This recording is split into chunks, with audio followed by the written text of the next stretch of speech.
แต่หินหล่อเนี่ยจริงยอดไทยเนี่ย có biết từ vào giờ nhưng mà từ này là cả là xanh này này rồi không được từ nó mà ôi cho nó còn rong đó do nên để cho tôi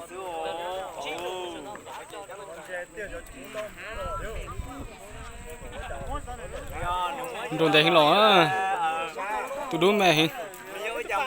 แล้วตัวด้านนี่จิมุป่านี่จิมุนี่ครับป่านี่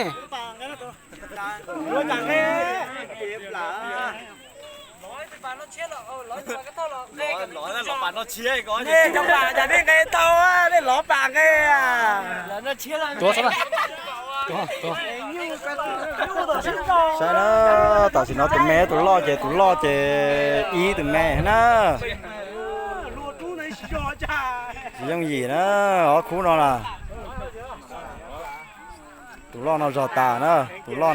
rò tà tụi lo ý thế nó. Có sự tụi mẹ nó chơi thế nào tụi mẹ nó chỉ bố tụi lo tụi tao không bố lì nữa tụi mẹ nó chừng mẹ tao chỉ dùng gì nữa tụi nhung mẹ đua nè đông té hành lò đó và tao chỉ thay thằng được còn đôi với sáng nữa tao mua cổng tao phú vấn đề lò nữa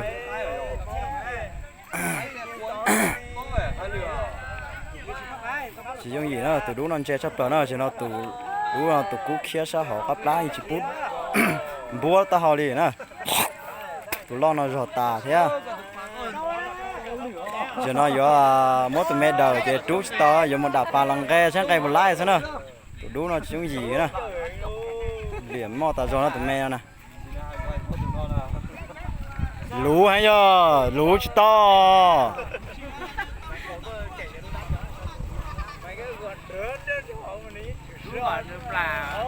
ồ sướng rồi nó luôn sướng kìa mô có thao chuối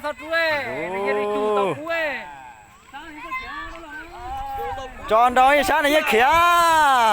hãy thể có tròn tu xưa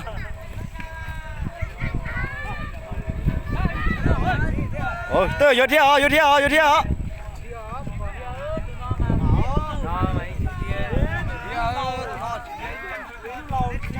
nè tuổi tao lùa bé thế cho nè cái lái anh chìm tới sao hả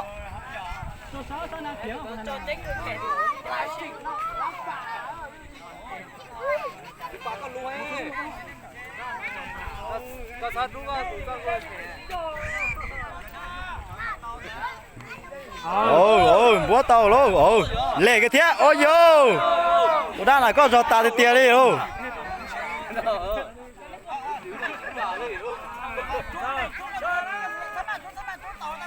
tụi nè à mỗi tụi lo cho luôn chơi phải nói nè chú ở lái rồi trong đấy chú tiểu chú tiểu ô ôi vô đừng đâu nữa luôn giờ đừng đâu nữa cả ta cho đó luôn chỉnh mưa rồi hay à đừng đâu nữa tao từ giờ tao này chú tao đâu hành cái tiền á chứ gì nữa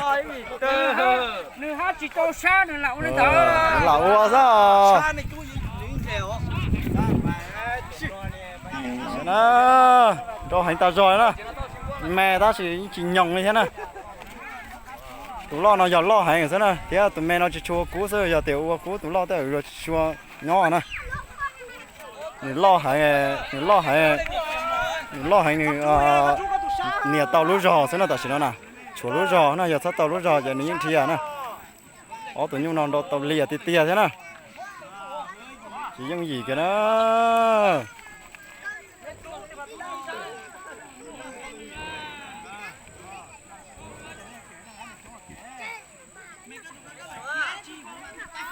cả liền lên đó nữa chỉ tao nè kho tụi có thở đại tụi cú rồi nè mà chú mà thiết chú tao ấy thôi mà kho giờ tụi rồi kho có thở đại rồi có chú lúc còn chưa mà này chỉ mua rồi chỉ tranh nhiều ấy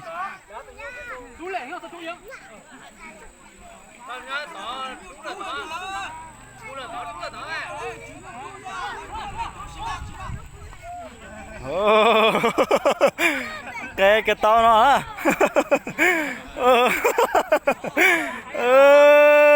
Sao bảo nhiêu xin trâu hay nhưng mà đâu là dệt trâu. Mẹ nó chỉ chỉnh nhau á, chứ không gì nữa. bây giờ tụi tỏ tao trong xa thôi mà chả tao tụi nó chỉ dành hả tụi tỏ xa hành nghe để đi nghỉ mà